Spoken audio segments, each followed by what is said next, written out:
果然如你所说的，金井要直接和曾平通话，他一定要个充足的理由。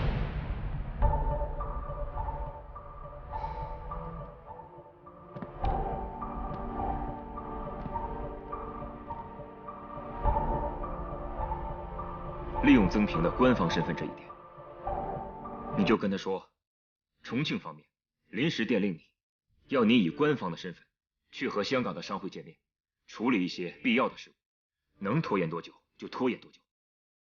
明白。大爸。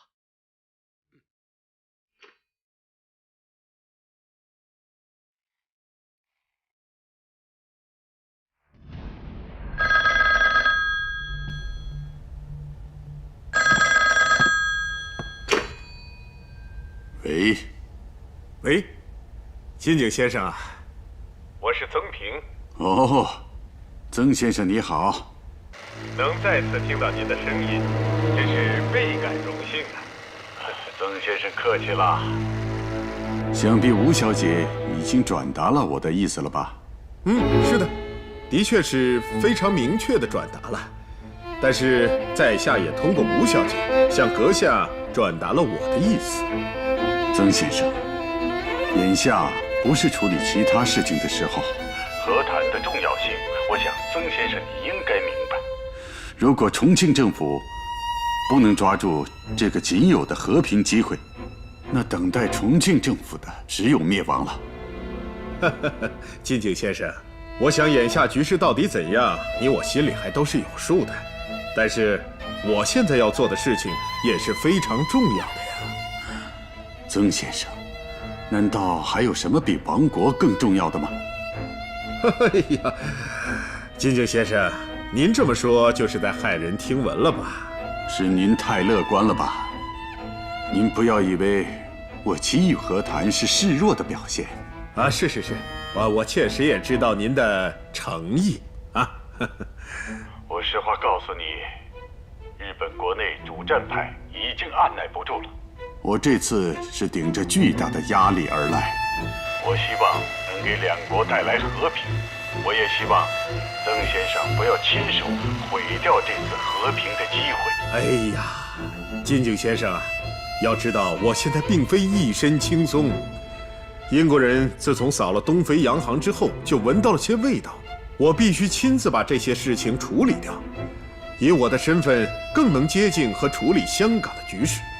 明天我会以官方的身份去和香港商界精英在商会大楼见面。这件事情确实是有百利而无一害呀，所以金井先生，明天的时间我确实给不了您呐。曾先生，我不想再做无谓的争执了。见面，我需要马上见面。好的，尽快见面。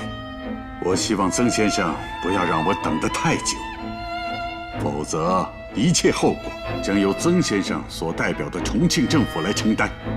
再会。老王，这样拖延下去不是办法。关键是，万一天亮那边出现什么状况的话，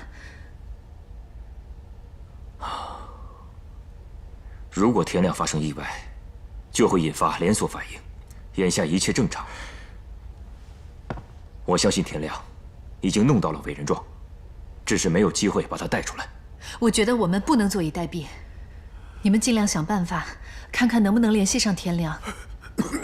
现在我刚好有理由接触曾平，我这就到别墅去一趟，看看有没有机会弄到伟人庄。别急，咱们再想想。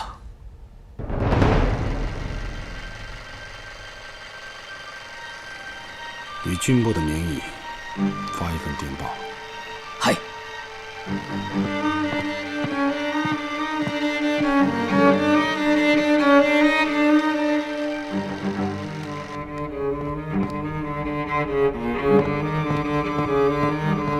安娜，你看现在，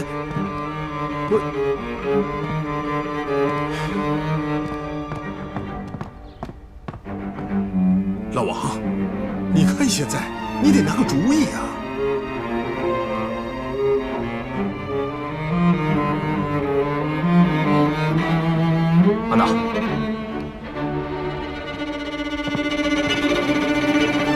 须告诉曾平，金井武夫要求见面，看看他什么态度，打探一下他这2天的动向。天亮那边我自有安排。是。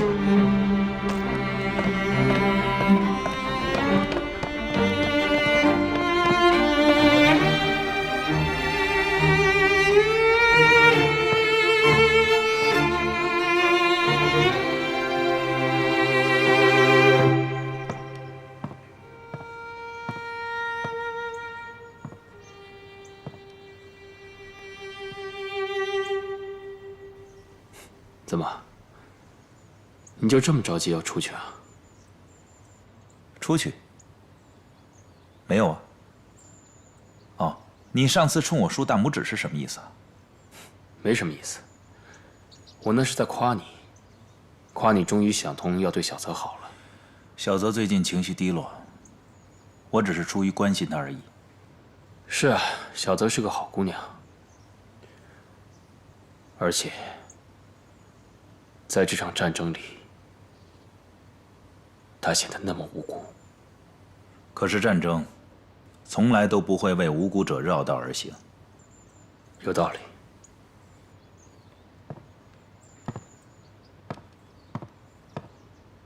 哦，对了，我真的有必要提醒你，不要老盯着院门口看，否则别人真的会以为你真那么着急想出去。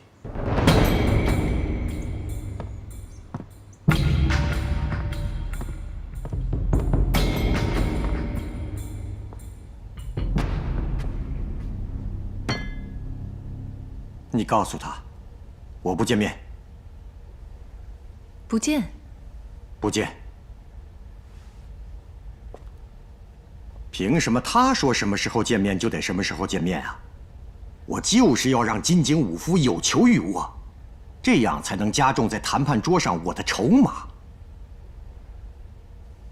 那至少也要给他一个不见的理由吧？这凡事都讲理由，这天下的仗就不用打了。大家坐在一起谈理由，不就完了吗？我是怕金井武夫深究，日本人执拗起来，您也是知道的。要不然，您亲自给他打个电话。不用理他。可是我还有不明白的地方。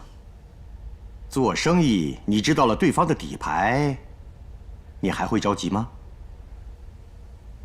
不会。可是先生，不必说了，我就是要让金井武夫有求于我。好，我知道了。那就辛苦你跑一趟吧。应该的。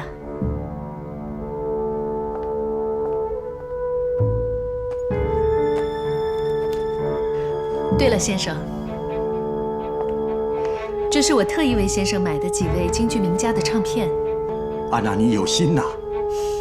哦，对了，程老板明天在香港有个演出，我有几张票，咱们一起去看戏吧。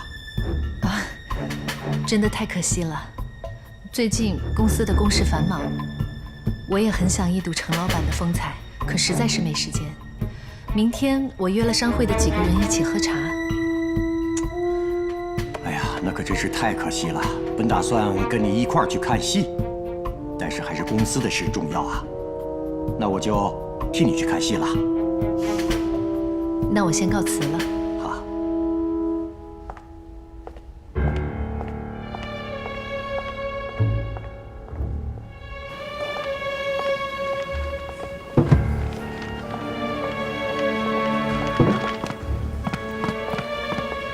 我要借这本书。老王。哦，安娜，怎么样？曾平是什么反应？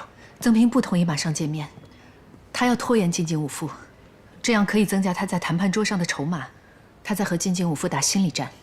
不能再拖延时间了。现在对我们不利的是什么？任何一方的委任状我们都没有弄到手。那对我们有利的又是什么呢？起码我们知道了曾平明天要去看程老板的戏。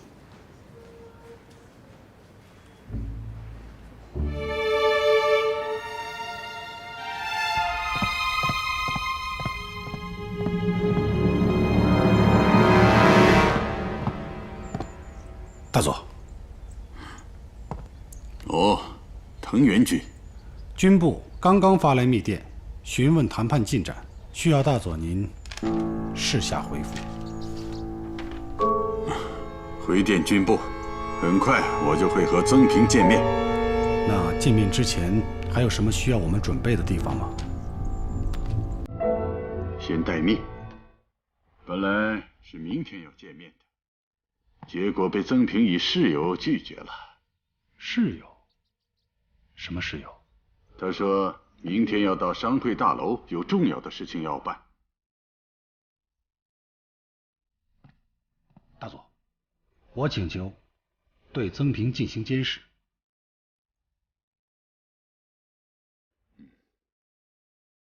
可以。好，那我即刻通知木村、尾井及冈崎一起行动。只是监视侦查，用不着这么兴师动众的。这对藤原来讲意义非凡。重回情报四课，与他们三人进行合作，重新建立默契和战斗力，十分重要。啊，藤原君的这些话倒是让我很欣慰。好，那就按照你的意思去办。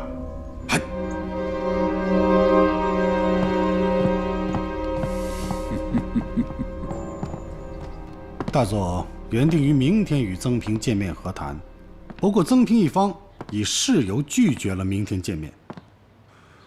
为确保大佐和谈顺利，明天我们将对曾平事由的真假进行验证。你们三个负责具体行动，在曾平必经之路进行监视，我来负责接应。木村中佐。情报四课，什么时候由少佐说了算了？当然不是在下说了算，这一切都是大佐的命令。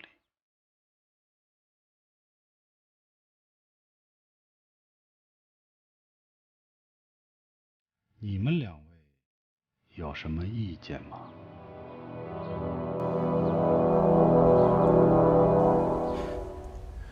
听少佐安排。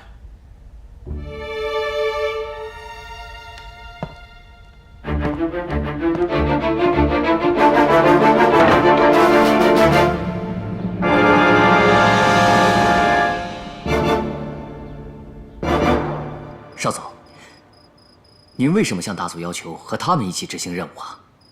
这两个人太正常了。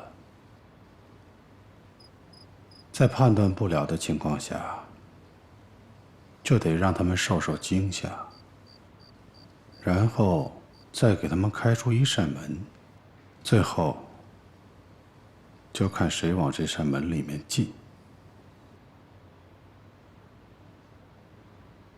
盯紧尾井和冈崎。嗨。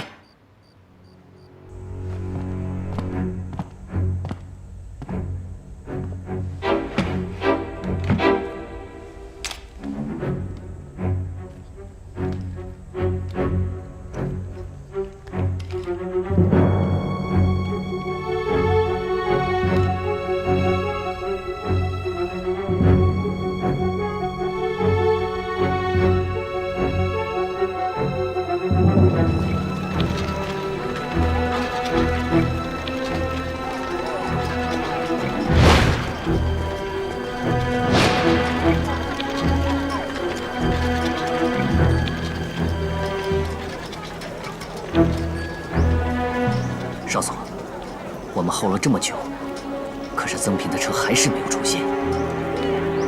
等着，注意围巾。嗨。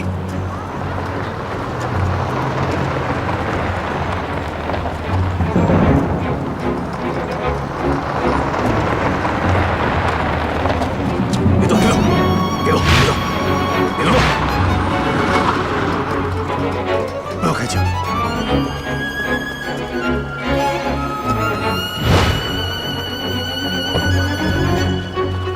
救命！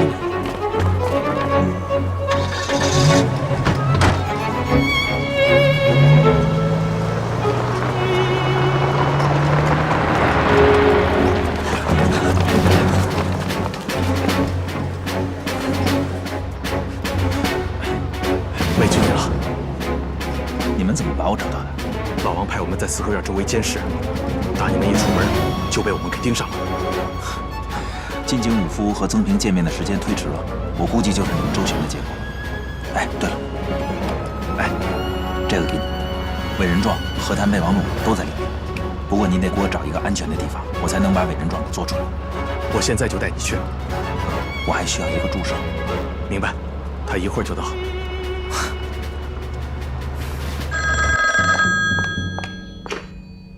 吴经理，你要的书已经到货了，请您准时去取。好。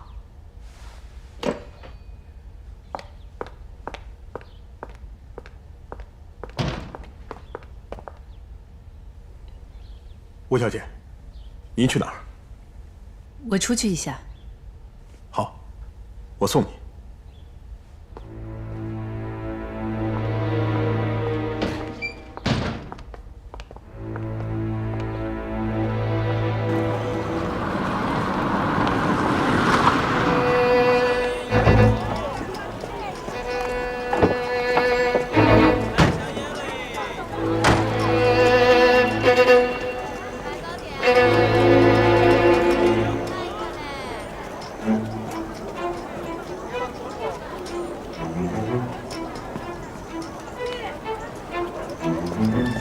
大成，哎，吴小姐，我给你点钱，你帮我买点吃的，放在公司办公室招待客人。来，买这么多？随便买点吧，剩下的你自己留着。哎，好嘞。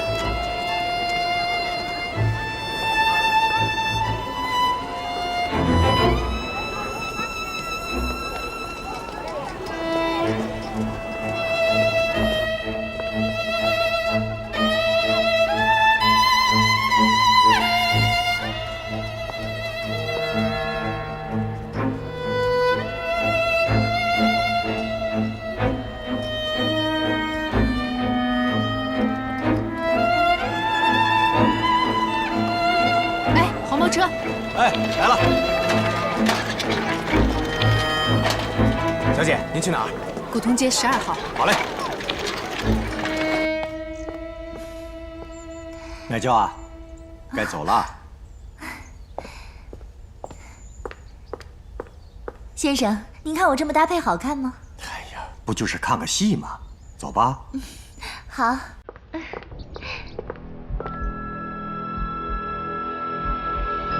有人吗？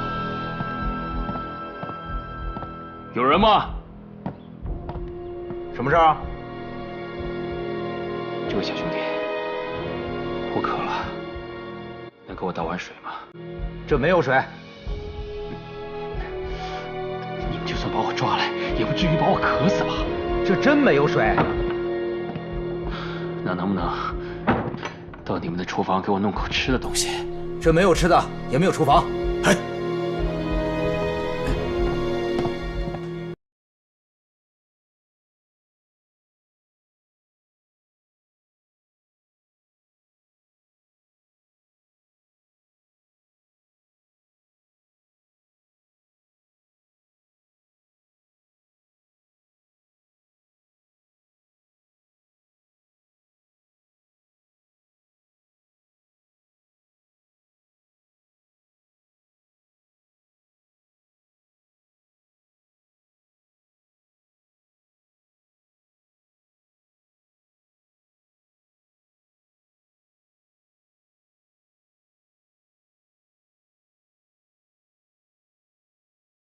把金井武夫的伟人状做出来。曾平他们快来了。好。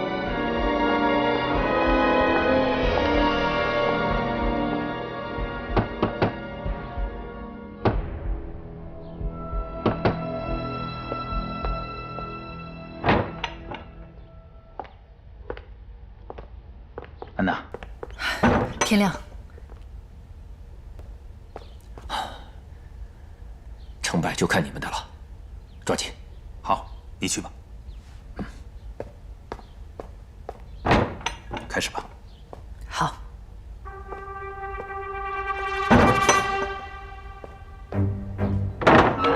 老金，老王，天亮同志派下来的日本军部备忘录，我都熟悉的差不多了。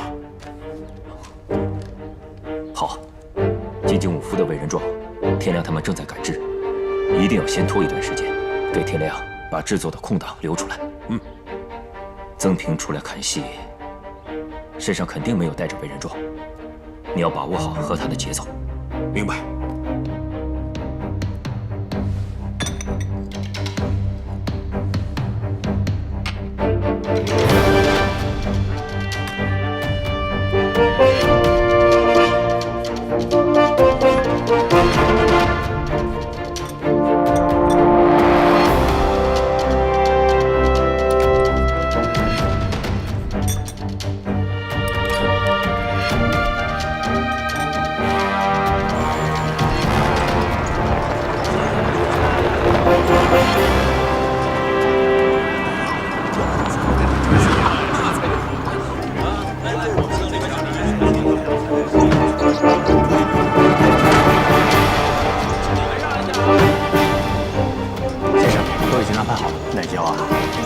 程先生的戏可真是难得呀！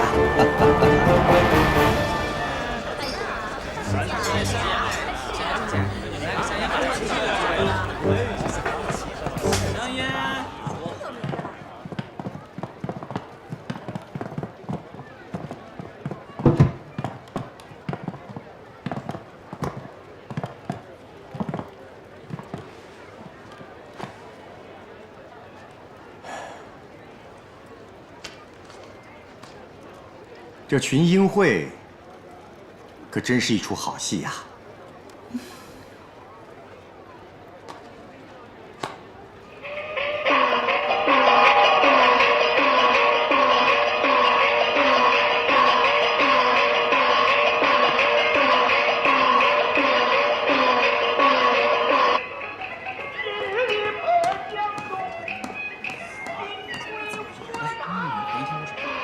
看着这舞台，又让我想起以前的日子了。要不，你再回朗豪唱上两曲？先生可真会开玩笑。我之前那不是为了掩人耳目吗？现在都到了先生的身边了，如果再抛头露面，不是丢先生的脸吗？哈哈哈哈哈！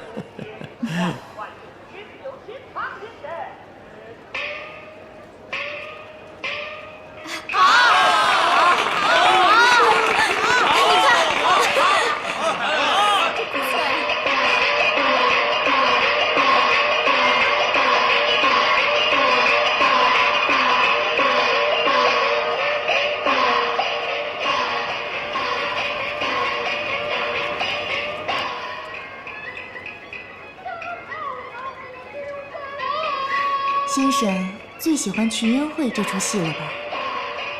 群英会说的就是赤壁大战的时候，曹操派蒋干去东吴劝降周瑜，结果让周瑜施反间计，让曹操误杀了手下2员水军大将。那这个金井武夫就像曹操，先生就像周瑜。说得好啊！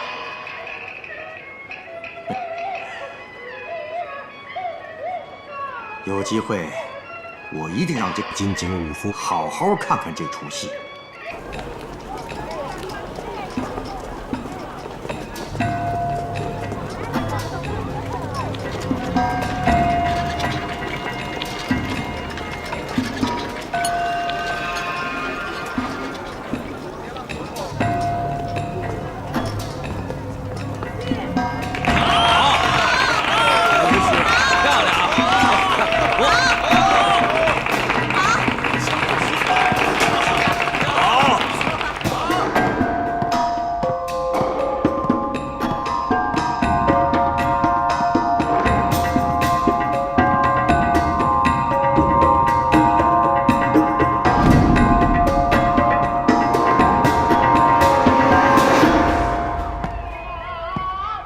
你找谁？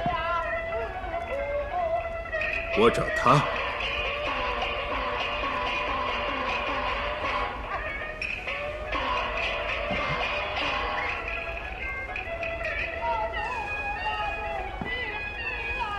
金井武夫先生，曾先生，你也是来看戏吗？不，我来看你。你怎么知道我在这里？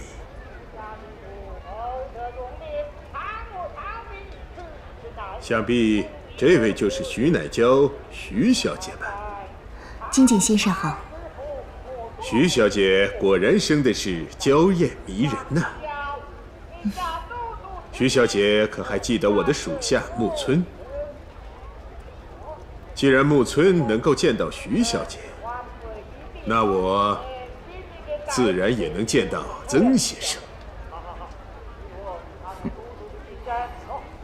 你先下去。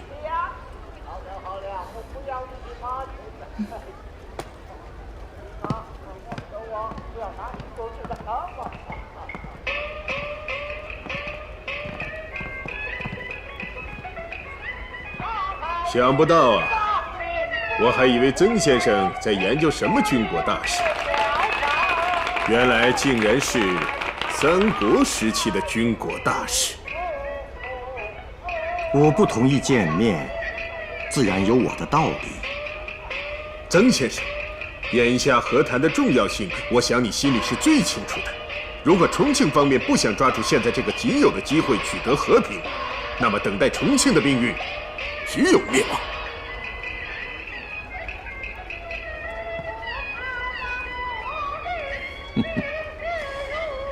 金井先生这是在骇人听闻吧？不，我看是曾先生你太过乐观了吧。我有句实话不妨告诉你，现在日本国内的主战派已经按耐不住了。我此次能来到香港和你在这里进行秘密和谈，那是顶着巨大的压力而来。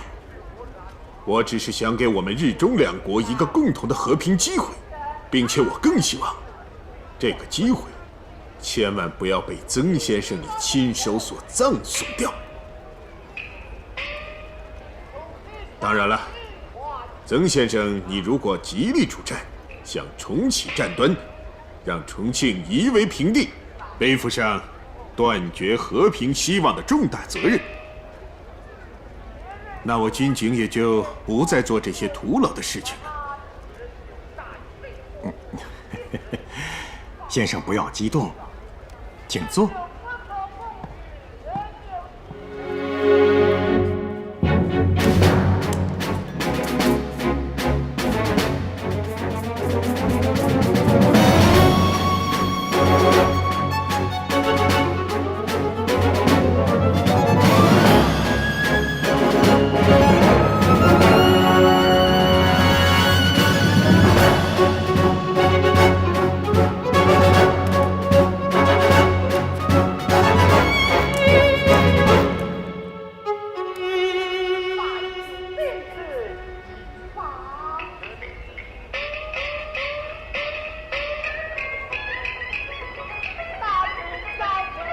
曾先生，之前我曾知会过阁下，为了确保此次和谈的合法性，我们日中两国政府高层必须向你我各自下发和谈的委任状。不知曾先生是否带来了重庆方面的委任状？我没想到今天能在这儿与金井先生相遇，那委任状我自然不会带在身上。哦，不过无妨，我可以派人去取。沈祥，先生，你马上回去一下，去把委任状给我取来，立刻送到这里来。是。很好，曾先生，既然如此，我们就趁着这段时间好好看一看戏。好。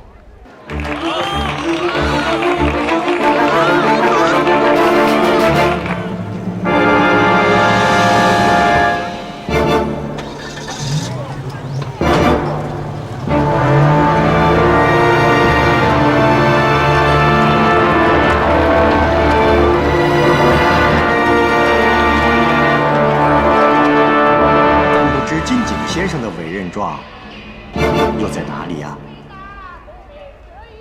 这一点曾先生不必着急。你的委任状被取来的时候，我的委任状也就到了。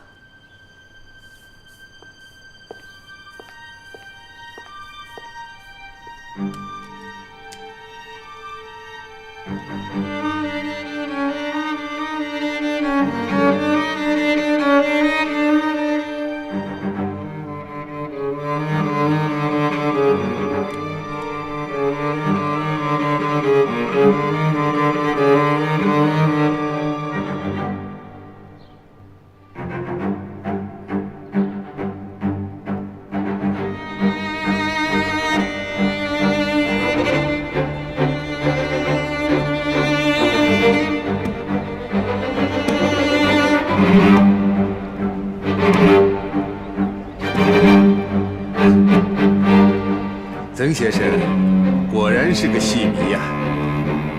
金井先生也是个中国通啊，难道你不为这样的艺术而痴迷吗？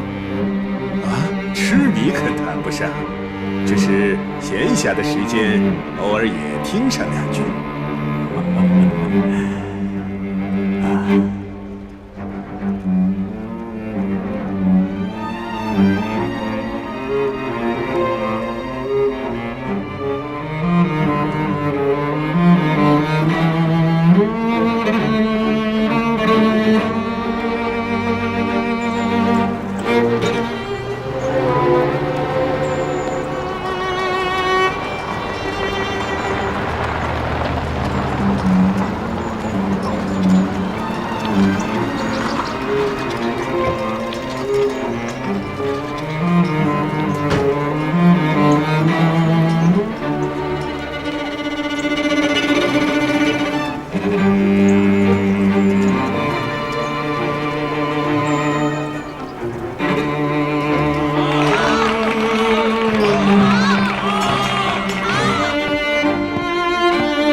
先生，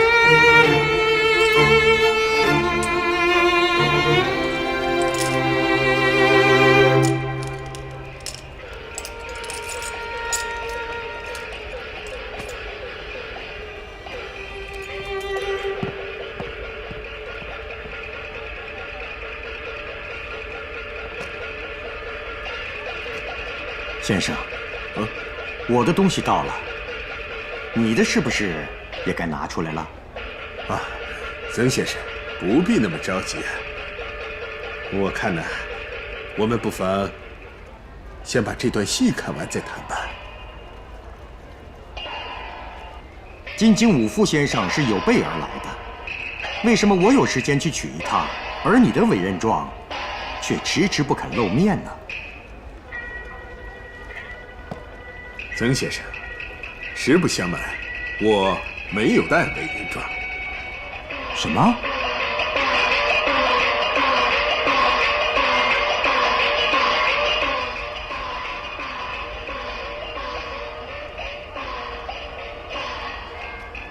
原因是，我实在无法确定今天，曾先生你是否愿意和谈。不过你不必担心，你派属下回去取委任状的同时，我的属下也回去取了。想必这个时间已经快到了。看戏。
曾平的委任状已经到了，你赶紧过去。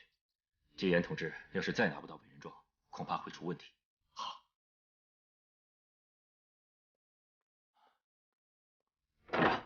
我们还必须要派到曾平的委任状，到时候你还需要再仿制一份。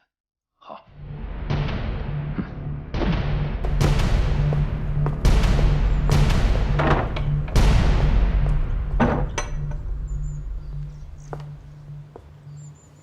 怎么了？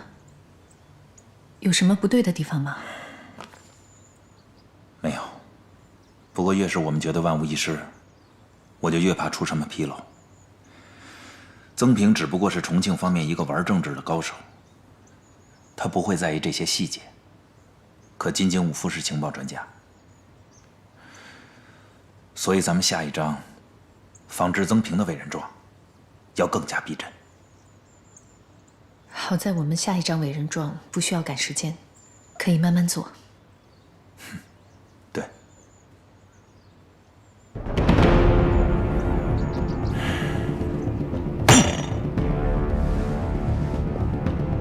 先生的委任状迟迟没有到来，在下实在没有办法谈下去。等先生的委任状到了，我们再约吧。告辞。真不错，真漂亮，干得不错啊！先生好。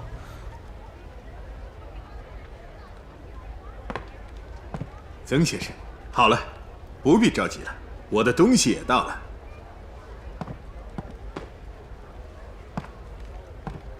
曾先生，请。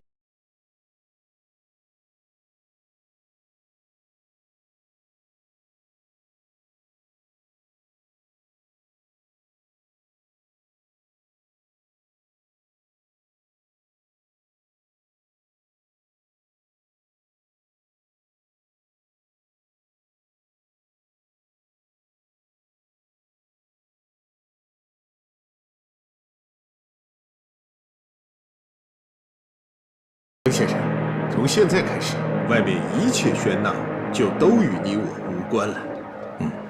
请。请。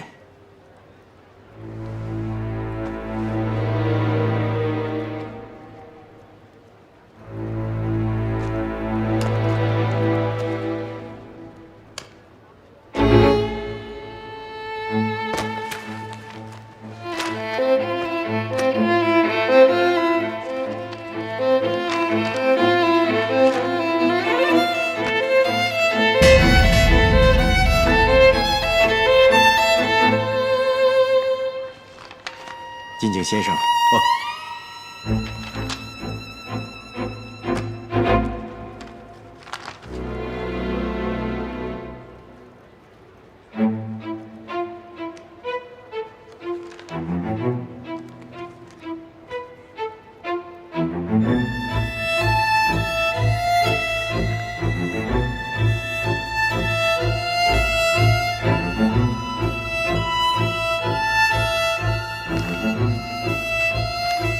曾先生。啊。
先生，之前我回了趟重庆，上面高层特别强调了3点。哪3点？第一，必须得到日本撤军的保证；2，确定日本和谈条件。3、和谈绝密进行。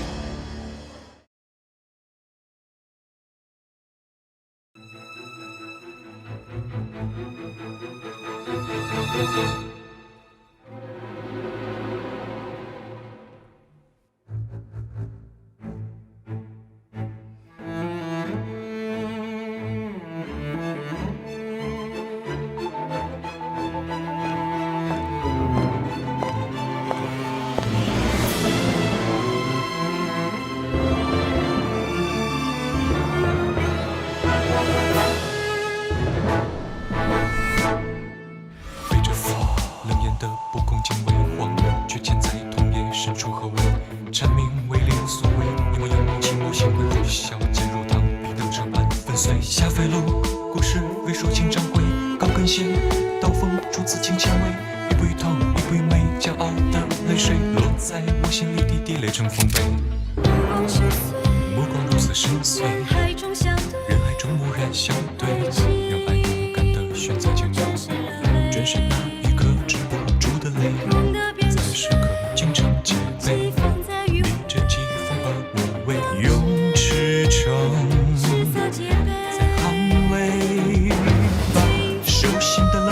碎，某眼神压到凄美的天边，隐隐的惊雷，看烟花在徐徐枯萎，且只是滋味。往一处见人开出玫瑰，一处见人开出玫瑰。